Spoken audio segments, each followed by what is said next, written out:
CBN, Comunicação e Liderança, com Leni Quirilos.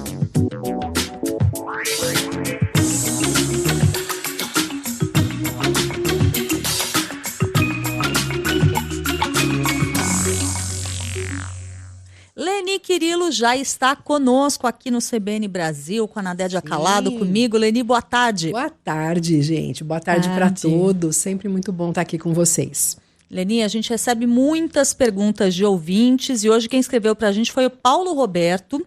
E o Paulo Roberto diz o seguinte, que ele é um líder de perfil técnico.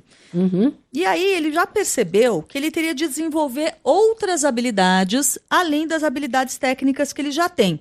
E diz que investiu nisso. Só que ele sente que ainda falta, Leni. E aí, o que o Paulo Roberto faz? E falta mesmo, Cássia. Vocês sabem, gente, assim, a competência técnica é o grande motor. Na realidade, nós todos temos que desenvolver competências técnicas para a gente começar a se firmar no ambiente profissional. É essencial. Então, você fazer uma boa faculdade, você fazer cursos complementares, eventualmente pós-graduação, especializações, cursos de continuidade, isso tudo é essencial. Só que chega um determinado momento da nossa carreira que as características técnicas não mais nos diferenciam. E aí a gente passa a ter uma demanda pelo desenvolvimento do que a gente chama de características ou habilidades comportamentais. Entram aqui a liderança, características da comunicação, inteligência emocional, trabalho em equipe, gestão de conflitos. Mas pela mensagem do Paulo, ele já estava dando atenção a isso também. E aí eu cheguei aqui a um pilar esquecido, segundo o Fernando Barrichello, de um outro grupo de habilidades que precisa estar no radar das pessoas que querem se desenvolver profissionalmente. O Fernando Barrichello tem um livro bastante interessante que se chama Reason Skills, que são as habilidades de raciocínio. O subtítulo é Raciocínio Estruturado para Decisões de Impacto. E ele diz o seguinte, essas duas habilidades tradicionais, as hard skills, como os pesquisadores americanos chamam, que é o conhecimento técnico, e as soft skills, que são as comportamentais, são realmente essenciais, mas sozinhas elas não dão conta do recado.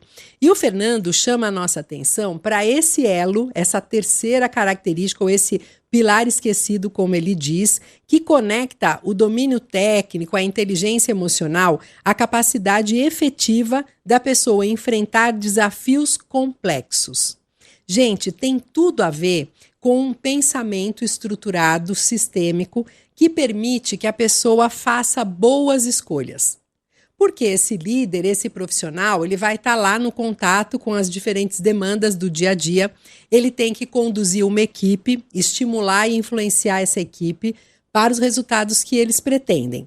E quando ele tem habilidade técnica para isso, quando ele consegue interagir com as pessoas também de uma forma apropriada, fica faltando ainda esse degrauzinho aí da história, que é desenvolver esse raciocínio crítico e ser capaz de fazer boas escolhas, tomar decisões bem fundamentadas.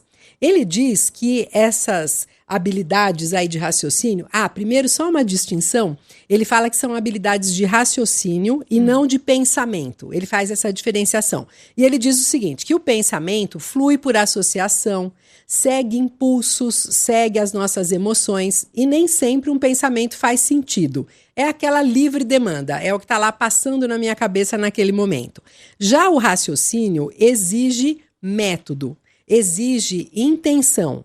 Ele segue um propósito claro e acaba conectando ideias com bastante lógica. É exatamente aquele pensamento que quando você está diante de um enigma, quando você está diante de uma decisão importante, você deve olhar e pesar as diferentes possibilidades. Ele chama a nossa atenção para 3 elementos essenciais desse raciocínio, que são resolução de problemas, que é a capacidade da gente estruturar desafios, identificar causas das questões, buscar soluções. Ele fala também de um segundo pilar, que é a tomada de decisão, e aqui é necessária uma avaliação bastante apurada das alternativas que existem. agir com estratégia propriamente. E, finalmente, o raciocínio crítico, que tem a ver com questionar pressupostos. Puxa, mas isso a gente sempre fez desse jeito. Mas e aí? Será que não existe uma forma mais interessante da gente desenvolver? Elaborar argumentos. E ele fala até para o Paulo aqui, para o Paulo Roberto, ele traz um caminho das pedras que deve permear esse processo decisório, que tem a ver com, primeiro, clarear qual é o objetivo que você tem. O que você está buscando solucionar naquele momento. Segundo, avaliar as opções. Quais são as alternativas? E ele sugere que se faça isso de forma bem sistemática, anotando inclusive. Quais são os atributos dessas opções? O que diferencia cada uma delas? A avaliação adequada disso e, finalmente, a tomada de decisão. E aqui ele traz um último dado que eu considero interessante, que é você unir o pensamento analítico e o pensamento sintético. O que é isso? O pensamento analítico é aquele que identifica diferenças. Então, nas minhas diferentes possibilidades aqui, o que existe de específico de cada forma, de cada alternativa que eu tenho? E o pensamento sintético, que vai identificar, então, as semelhanças.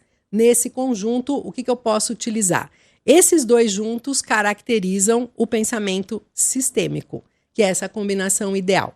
O livro traz muitas dicas práticas, muitos exemplos práticos, e vocês veem, gente, já eram coisas que estavam no nosso radar, habilidade técnica, habilidade comportamental, e agora a gente tem que abrir um espaçozinho para entendermos melhor também as habilidades de raciocínio. Gosto muito dessa distinção técnico-comportamental em vez de soft e hard skills, né? Porque de soft a gente vê que não tem nada, exige muito estudo, esforço, né? Intenção. Empenho. É verdade, Nadede, ótima observação. É isso mesmo, não tem nada de soft não, são habilidades fundamentais a gente desenvolver e a maioria delas a gente não aprende na faculdade. A gente vai ter que ter depois no nosso currículo oculto, na vivência, na trajetória, na observação. Das pessoas. E só para a gente finalizar, Leni, a impressão que eu tive ouvindo você, eu não conhecia esse conceito da habilidade de raciocínio, né?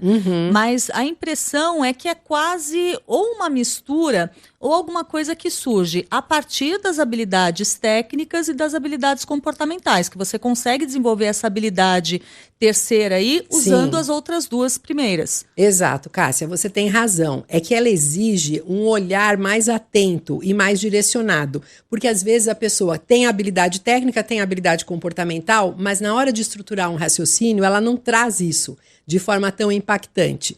O Fernando Barrichello nos traz a necessidade, a importância da gente ganhar consciência disso e fazermos como um processo mesmo, com etapas e etc. Porque isso traz mais clareza para as escolhas. Leni Quirilos, muito obrigada, Leni. Bom restinho de semana para você e até a semana que vem. Obrigada, Cássia, Nadédia. Um ótimo restinho de semana aí para vocês, para todos. Até mais. Tchau.